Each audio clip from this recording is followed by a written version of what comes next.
Are you becoming annoyed by how unbecoming the Obamas have been since becoming fixtures of the media love fest? It's become apparent that they've become the golden calves of the left and the golden geese of Netflix, forever and for always.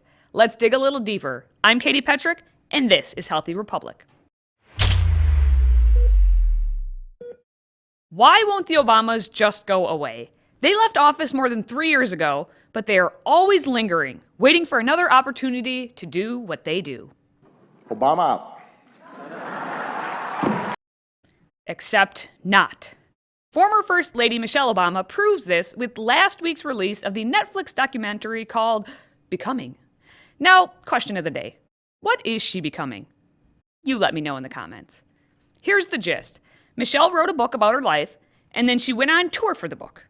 And she did a documentary about the tour, about the book.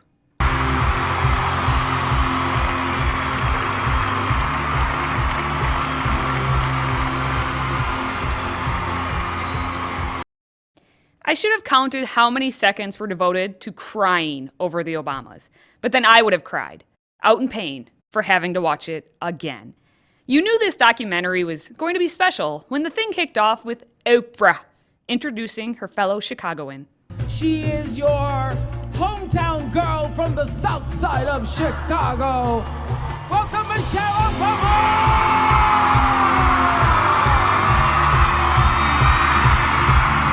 You felt like Michelle just wanted to take that mic from Oprah and be like, it's mine now.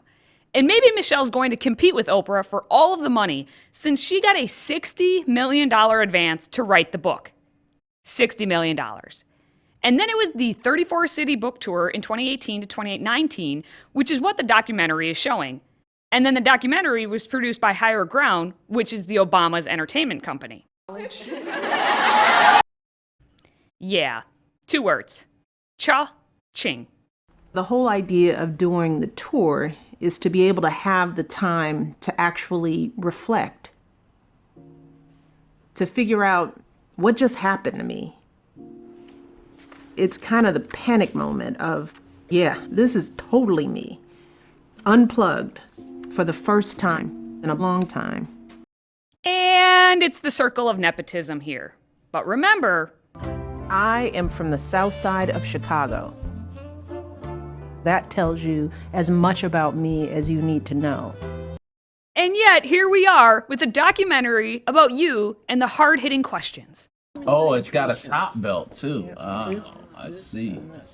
But it's not separated? No, it's one belt, but you buckle it 3 different times. And is that the style to have your belt so high now? Is that the style? I don't know. I don't. I just asked. That was the style.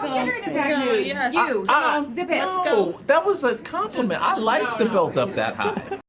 That's Craig Robinson, Michelle's older brother, who several times was backhand complimented by his sis, Mish. Apparently, Craig was Mom's favorite, as Mish kept saying. Everybody in the world knows who she is. That's incredible.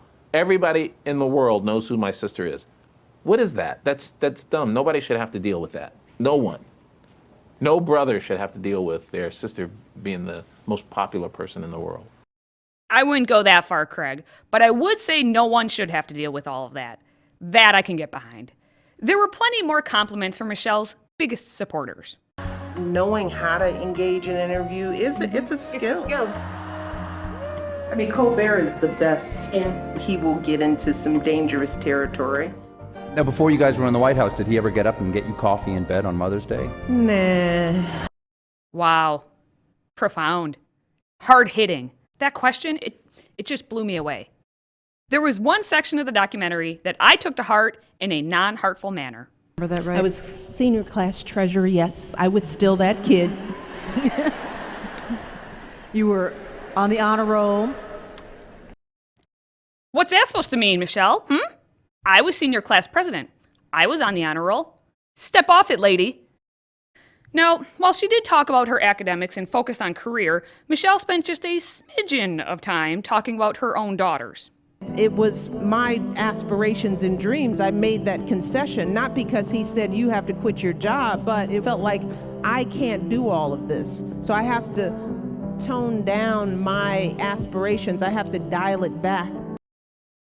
Okay, well, that got awkward. But surely Barack focused on the family. Barack was prioritizing himself in a way. It's like we had babies. He was at the gym. I was like, how you find time to work out?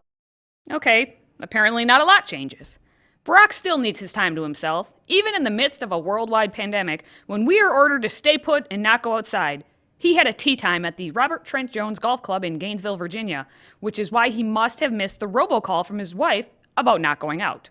Remember, we urge you to stay home except if you need essential health care, essential food or supplies, or to go to your essential job. Hitting little white balls is essential. For him. As we know, no documentary is complete without a healthy dose of politics thrown in. You know, so the day I left the White House, and I write about how painful it was to sit on that stage, and that a lot of our folks didn't vote. So it was almost like a slap in the face. Tell me more about that slap.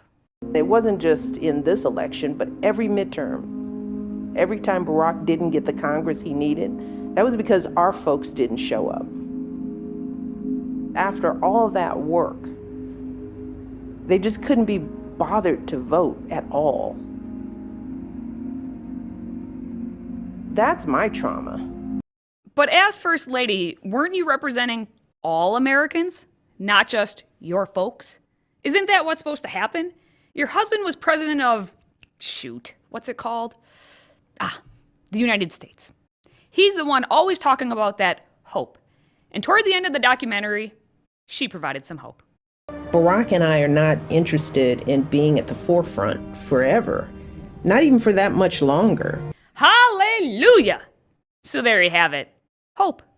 The real question will be, who's going to win the Oscar?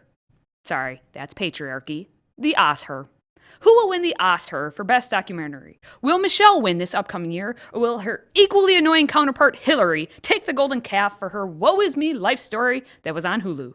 I wait with bated breath. But not really. Until next time, stay healthy, America.